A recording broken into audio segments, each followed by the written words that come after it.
Good afternoon, everyone. Let's get started here. I'm Rob England. As you can tell, I'm not from your country. I'm from New Zealand, and I'm a consultant there in Wellington, have been for 12 years. So I can't really tell you about my organisation in the same way that a lot of speakers do, because my organisation consists of me and Cherry here in the front row. But I've been involved in strategic transformational consultation in the DevOps space for the last few years, and I describe myself as an anti-crypto equinologist, meaning I'm interested in horses, not unicorns. So I'm working with major government departments rather than startups and so on.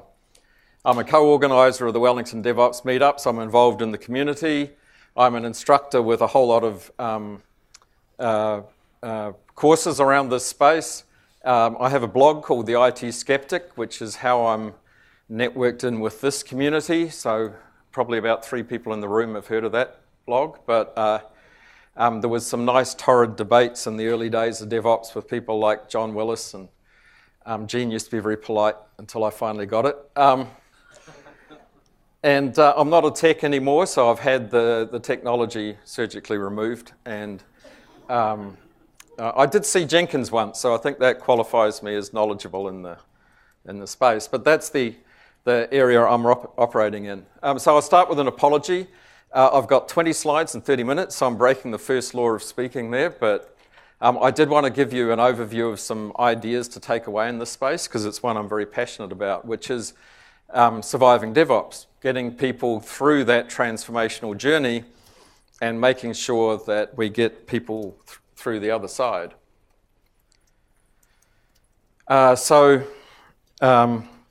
This is feedback from a number of organisations.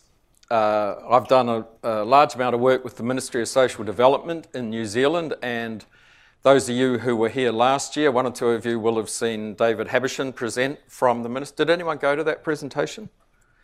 One hand. But David it's on YouTube. He did an amazing presentation about what the ministry has achieved, and it is extraordinary for a government department. I'm very proud of them. And I'm now engaged with the Taxman in New Zealand as they are starting on a similar journey. I've also had a lot of discussions. A number of you will have seen Davi Olivier on Monday presenting from Westpac. A few people go to that one? A few more? Yeah. So Davi's a very inspirational leader, and I've had many conversations with him and with Dave Corlett and some of his other key people. And then I also had the opportunity, thanks to introductions through Gene, to talk to Scott Prue, who's here today, and to talk to Jason Cox at Disney, and to talk to them about some of their experiences on this journey and get some feedback in the American context.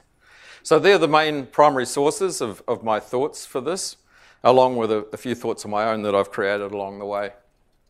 So this is also about my own personal journey, because this is me 2 years ago, and as you can see, this is me now. So, I come from a service management background, and I was consulting in ITIL and things like that for a long time. And at a major ITSM conference in February this year, I got up in front of a couple of audiences and said that the difference between ITIL and DevOps is that DevOps works. And you could hear the ripple go around the room, right?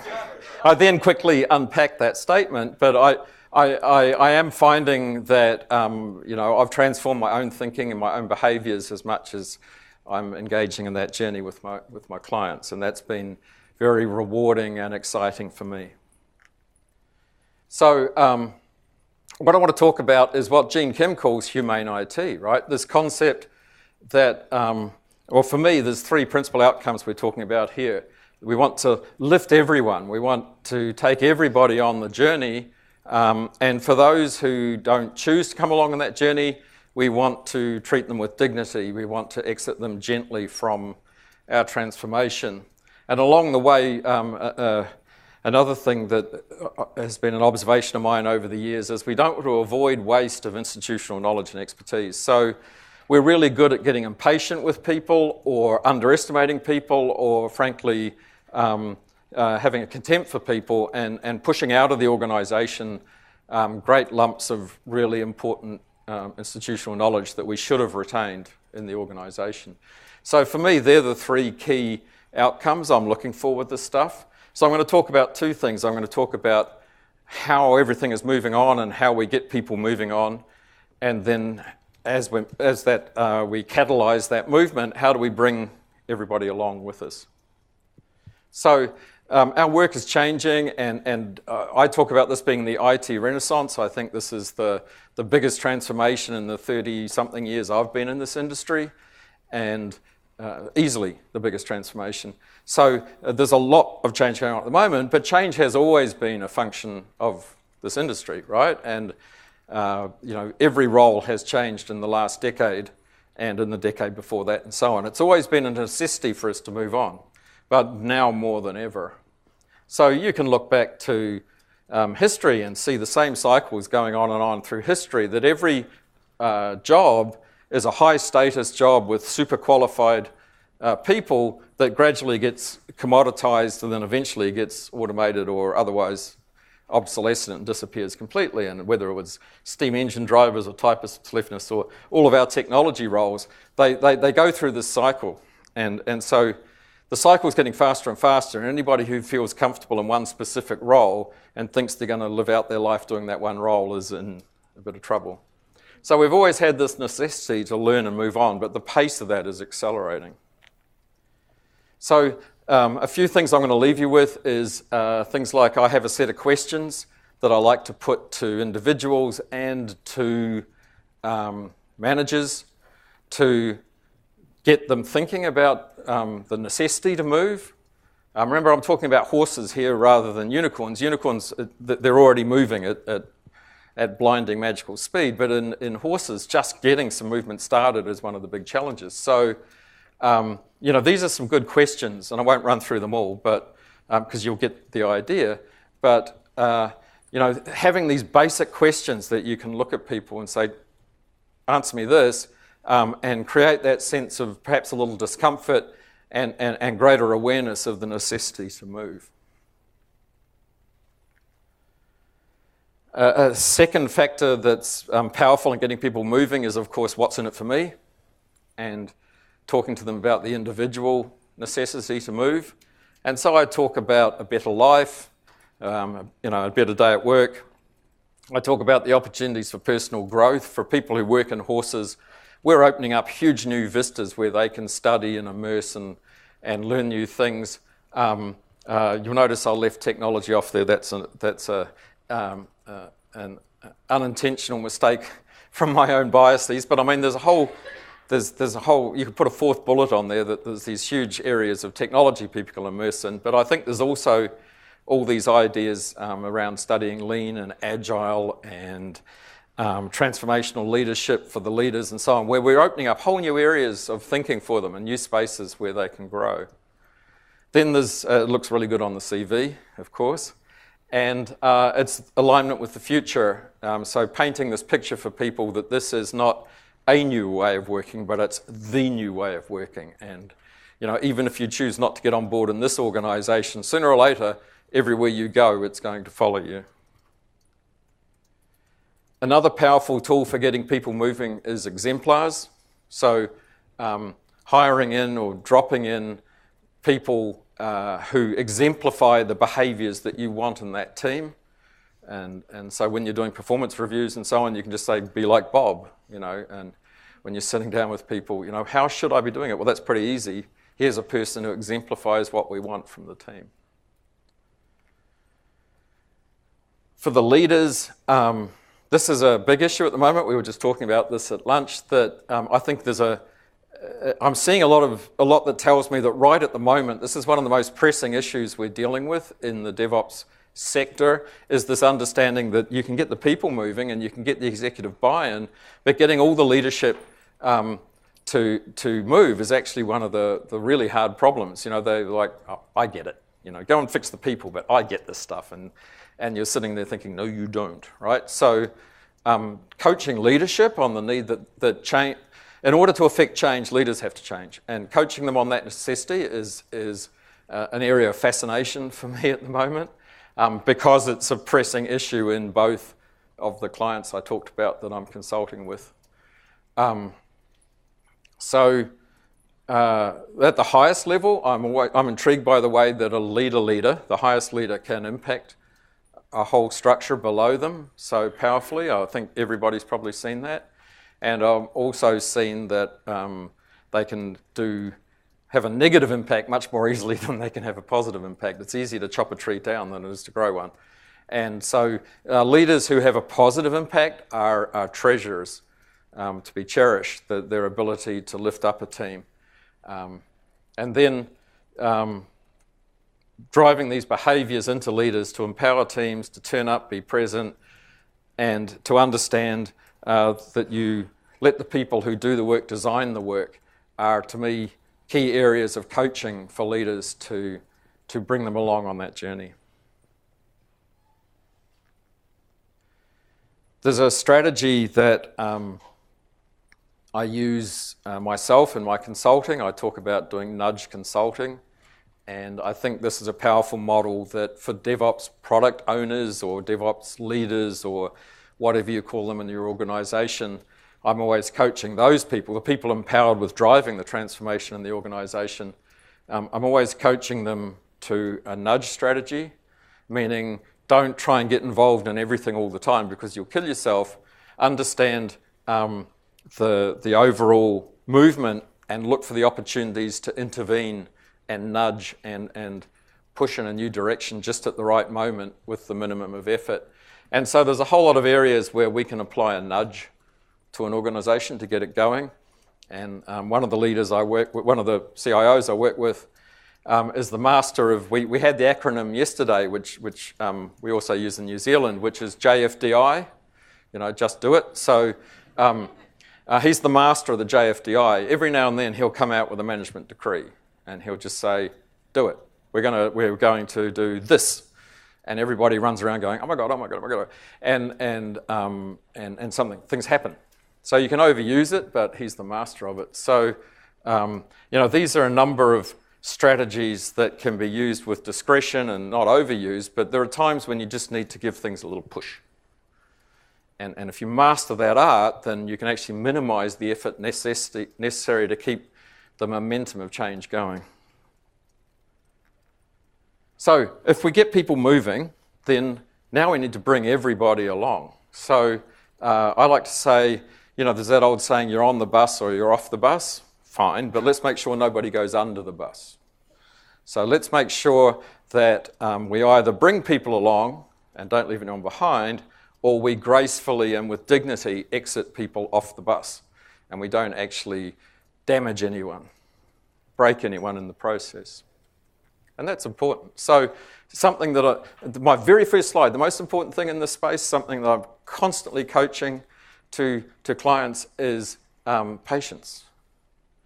There's a great deal of we're going to go this way, and we have to move at this great velocity, and we need a quick transformation and so on. Well, that's great, but the human rate of change is measured in years. It's not measured in weeks or months. And as in IT, we can drop software so quickly. We can even change practices and processes so quickly that I think we lose sight of just how slowly cultures change. And so, there is this normal distribution of humans that says that you've got all the fizzy innovators and early adopters at one end of the curve, but you've got this majority, this mass that moves more slowly, and you've got they're sometimes called the laggards, but that's very pejorative. I like to say the conservatives at the other end of the curve who take a while to get their heads around this stuff, right? So it's really important in terms of respect for our fellow workers that we embrace the diversity of rates at which people can change their thinking. Those conservatives perform an essential role in the organisation to put the brakes on some of the more wild ideas of some of the others, right? And to test ideas and to test ideas under fire, and really test the strength of new ideas. So one of the nice things about working with horses is that you've got all this legacy, and if we're going to change, let's change, we'll see in a minute, in an agile way. So as change rolls through the organisation, there are old areas of the organisation that survive for quite a long time. And so we often have the opportunity to kind of park people or leave people alone for a while we transform over here. And it's really important, I think, to do that, to give people the opportunity, wherever possible, to have the time to get their head around what's going on and to absorb those new ideas. Then the second key thing, I think, in this space is evolution, not revolution. It amuses me where there are some organisations in Wellington that have chosen to move to new agile ways of working in a big bang waterfall way. And I kind of wonder which part of the story they missed in doing that, right? And I choose not to work with those. So, the whole point is that we should evolve and iterate our way into the new ways of working in that very way, in an agile way. So it's really important that we go forward incrementally and exploratory way. I'm having a bit of a challenge with people saying, tell me what it looks like in 2 years. Tell me what the operating model is. Tell me when we'll see the defined benefits. And it's like, we don't know. I don't know. I can't tell you what these 600 people are going to do and what they will look like in a year's time. And anybody who can tell you what those 600 people look like in a year's time, you need to walk them out of the building because they're just making it up, right? So we must evolve forward in an agile, iterative way. A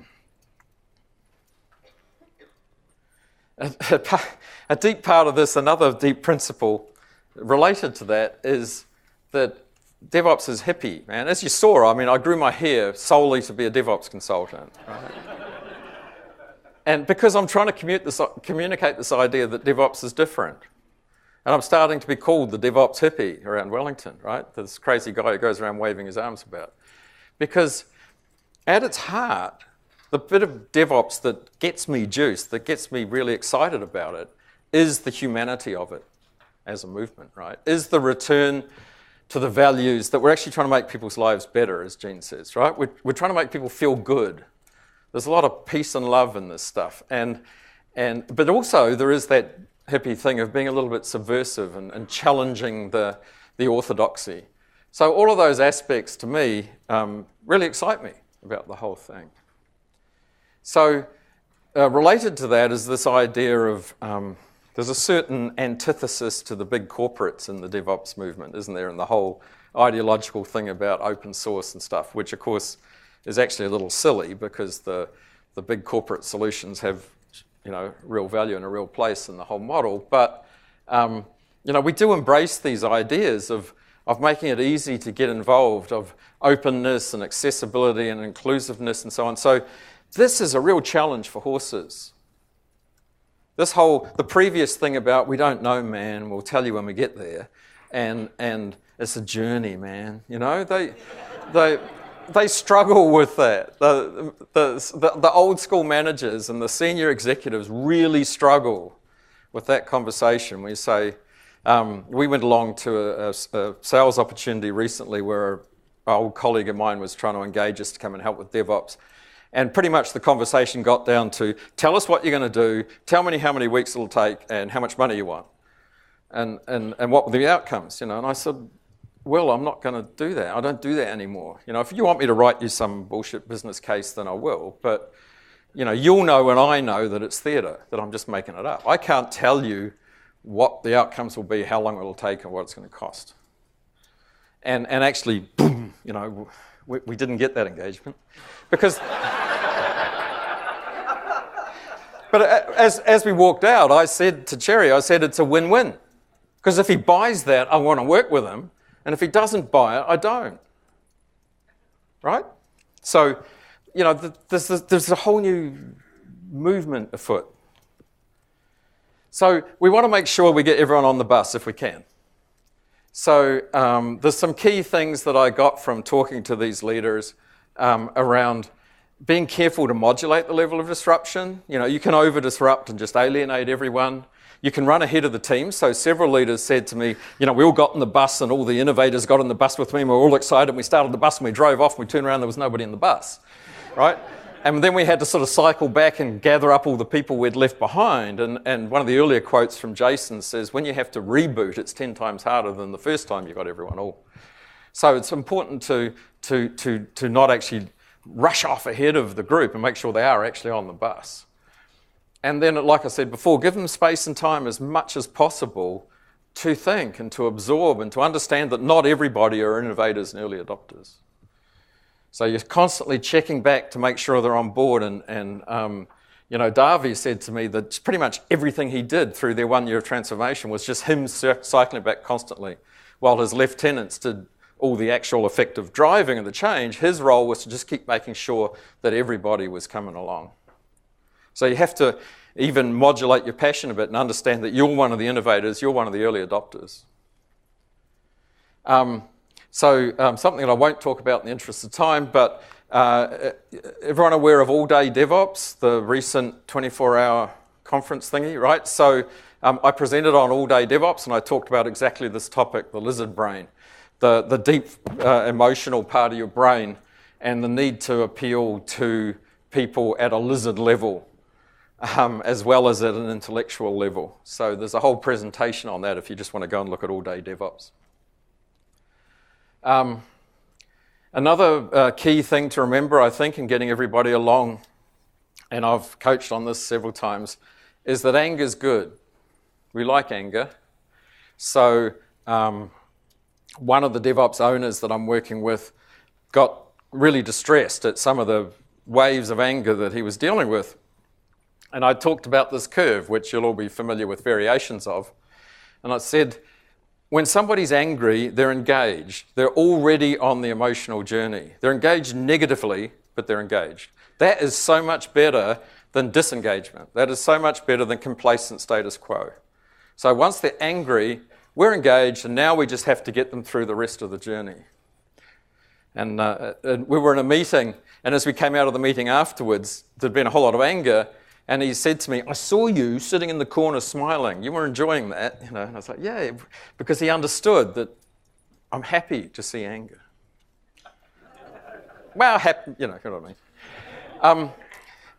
Another key thing to remember, I think, is it's very easy to dismiss people.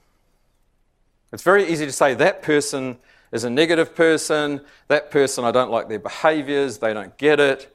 And we've got to keep reminding ourselves that people blossom. Right?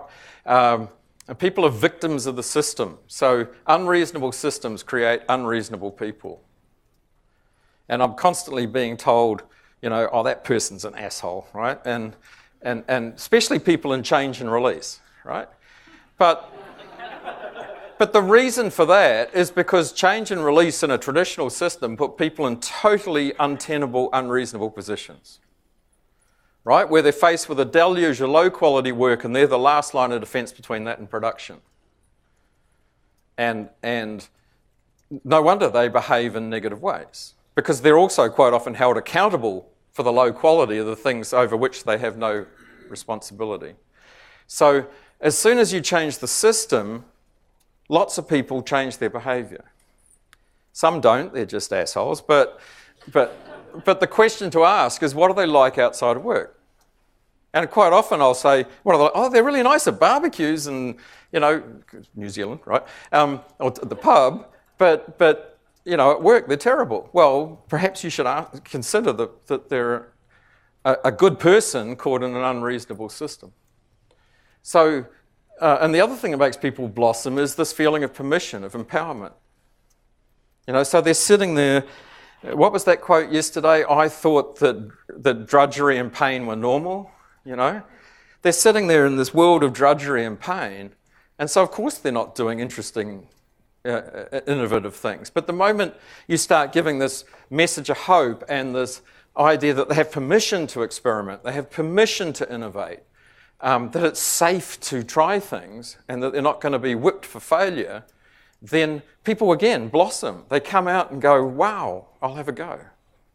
So don't dismiss people unnecessarily and thereby waste all this institutional knowledge and this that you're just throwing away. So we also, of course, I would remind you, have a duty of care to these people. These people work for the organisation, and they're loyal to the organisation, and the organisation should be loyal to them. So, we want as few people left behind as possible. We want to make sure that as much as possible, we bring the existing people along as members of our community. And so management's role is to coach, develop, offer opportunities, and as I say, don't waste skills and knowledge where we can help it. The interesting thing, and I saw this I've heard this from all the leaders, but particularly at Westpac in New Zealand, they talked about honouring and respecting the people who put their hand up and said, I don't want to get on the bus. And so they made it really clear that if you call it out and say, I'm not I've tried, we've had a few months and I'm just not on this journey, we will respect that and we will honour that, and here's all the things we're going to do for you to exit you gracefully and gently from the organisation. And we're going to help you in every way possible because we thank you for having the courage and the honesty to say you don't want to get on the bus. And that's different from a lot of organisations where it's, well, bugger you then, you're off, right? And so it's having that approach, I think, is very powerful, because then the people, they don't stay on board as a little source of poison. They see it's okay to get off. Ensure enough cultural change programs and staff training, so make sure there's every opportunity for people to change and blossom and grow. So, the key things I want you to take away is that you've got to get this message out that work is always moving on. You never have the opportunity to sit in a role for a long period of time in our industry. And now more than ever, it's really moving along. We've all got to reinvent. A model I use for one of our clients who is, they're telling everybody we're going to drop staff numbers over the next couple of years. We are going to reduce numbers. And so when you've got that kind of overall strategy in the organisation, then, again, duty of care, I find it really important to say to people, there's going to be a sorting hat, right? And the sorting hat is going to be, who are the people who are already reinventing?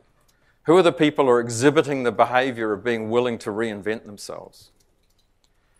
And so getting that message out to people that work's always moving on, and in the interest of your own preservation in this industry, you need to be constantly reinventing yourself. In horses, they haven't always had that message. Right? One of my clients, the average age of IT is 54. Right? So they've been sitting there for a long, long time doing pretty much the same thing. And getting this message through to them is important. Make sure that if they can be on the bus or off the bus, but we get them off the bus safely and carefully. And then let people blossom. Understand that when you give them the opportunity and when you get the system off their back and change the system to a better system, that people you never expected. I've got some wonderful anecdotes of people that everybody had written off as a little ray of blackness, just completely transformed themselves into some of the most energetic, enthusiastic, positive champions of change. So we end with some questions that we could use some help on, and mine are a couple of real doozies that I'd really welcome feedback from people on. How do you keep hope alive until the organisation feels ready to change, right? So I come in as the hairy hippie and I do the DevOps, and everyone goes, this is fantastic, are we doing it tomorrow? And I'm like, well, no, we're still in an exploratory phase and management will consider and so, it could be 12 months before a great big horse organisation says, right, we're going to commit to a new way of working. So how do you keep hope alive in that intervening space? And I do run experiment programs where we foster experiments in all the teams to try and keep that energy going, but I'm interested in any other feedback on that. And then the big one for me is, what are the patterns or models for that transformational engine, for that inner circle, that owner, that group of people who own the transformation through the organisation, who are the driving force of it?